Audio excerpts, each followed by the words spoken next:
Good morning, everyone. I'm Ali Bulor from the Bulor Carl Immigration Group. Happy Sunday morning to you.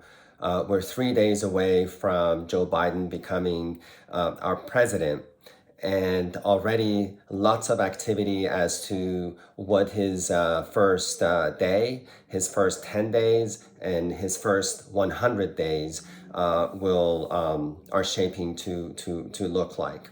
So, and I want to give you just an update on that. There's tons going on. So this yesterday, Ron Klein issued this memo to the incoming staff at the White House, outlining just the general boundaries of what Biden's going to do in the first 10 days. And on day one, I'm happy to confirm with you guys that President-elect Biden, soon to be President Biden, will revoke the Muslim ban.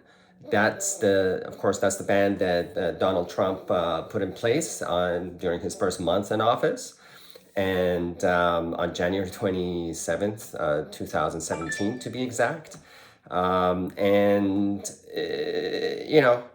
It was a horrible ban. It's a horrible ban for so many reasons. It's un-American, it's ineffective, and discriminatory, inhumane. I mean, you name it, it is. And so I'm just so happy that Joe Biden will deliver on that promise on day one. It doesn't mean that, keep in mind that it doesn't mean that the floodgates are going to open and everybody it's going to get to come in. You getting a U.S. visa is still extremely difficult for all kinds of people, including Muslims, Buddhists, whatever. It doesn't really matter. And people wanting to come to the U.S. still have to pass the background checks, the document checks, and just the qualifications to come in. So all of those are still in place, but the discriminatory Muslim ban will be gone. Good riddance. The second thing that Joe Biden will do in the first 10 days is really to establish a family unification task force for all these kids that were separated from their parents and put in cages. They're going to be released. They're going to try and find the parents for all these separated kids, and hopefully it will be successful.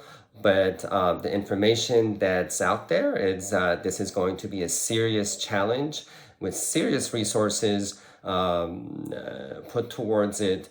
So it is going to be done in the first 10 days. As far as going back to the travel ban, there's a Muslim ban, but there's also COVID bans, right? So right now we have multiple layers of ban for travelers depending on where they're coming from, which region of the world, which country sometimes. So those are still in place. However, so the United States government has announced that as of January 26th, every international traveler, including US citizens and residents, will have to have a negative COVID test in order to board a US bound plane. At this point, it's not really clear if that's going to take the place of the, different COVID bans that exist for different countries and different regions in the world, but it would seem logical that it will, because, then if people are negative, they can come in if they otherwise qualify. Again, it doesn't mean that the floodgates are going to open, but it does mean that we're going to have a more sensible kind of a filter of who gets to come in, and, as far as the COVID goes.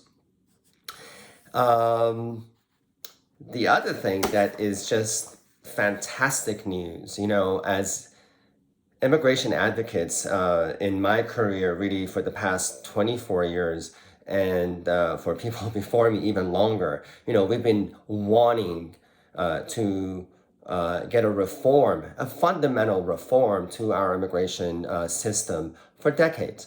And it just hasn't happened. Successive Democratic and Republican presidents and Congresses have punted, and they just never got the job done. We have a president-elect, soon to be president on Wednesday, that is committed to immigration reform because within the first 100 days, he has promised to deliver to Congress legislation to legalize the 11 million undocumented folks if they qualify under the legislation, and that is extremely good news. It can be done in various ways, and the details of the legislation is not clear at this moment, but hey, one example that comes to mind, TPS, the temporary protected status. Right now, TPS for a lot of countries are set to expire, has expired. People, don't have TPS sometimes anymore, and so forth. The Supreme Court of the United States just last month, or maybe earlier this month, decided to review this rule as to whether TPS can be used as an admission, legal admission, in order for the person holding the TPS status to be able to apply for a green card and become legalized. That's going to be reviewed by the Supreme Court. So it's really high time for Congress to act and do its job and make its law that, we hope that TPS is an admission, that it will lead to legalization, to a green card if the person otherwise qualifies. So we think that might be a little piece within President Biden's reform legislation. The other one, of course, is the dreamers, kids that were brought here through no volition, no fault of their own. It's not really fault, but they had nothing to say about their coming here, and they've grown up as Americans. Right now, they're doctors, they're nurses, they're lawyers, they're mechanics in all fields of life that help the American economy, the American life. Those folks need to be legalized, and we hope that's part of the package. The other thing that can happen, there's a little thing known as the registry program that right now is stuck in 1972. Basically, people that have been living here continuously and don't have any arrests, don't have any major thing. The only thing that they have is the undocumented, the federal undocumented status since January 1st, 1972. Right now, if somebody can prove they've been here since January 1st, 1972, they can get a green card if they otherwise qualify. That date is just, ripe to be moved up, hopefully to 1996, maybe. And if people can show that they've been living here and pay taxes and aren't criminals and have contributed to our society, they should be able to get a green card. So, it seems like a lot, but it really isn't. It's just minor, very minor changes in our laws that can give relief to millions of people, and millions more that are in, binational families, that perhaps one, parent has status, the other one doesn't for various reasons because of our broken immigration laws. So hopefully that's going to be done. So all in all, it's a great Sunday, and I just wanted to bring you this brief update on the immigration provisions of what President Biden will be looking at and will be submitting to Congress and will be issuing executive orders. There's going to be dozens and dozens of executive orders really within the first week to take care of a lot of broken stuff in our country, including immigration. So stay tuned.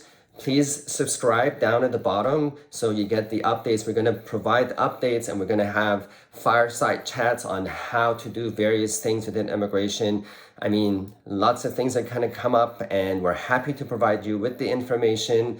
So tune in, subscribe, and have a great Sunday and a holiday weekend. Bye-bye from Velour Carl Immigration Group in Los Angeles.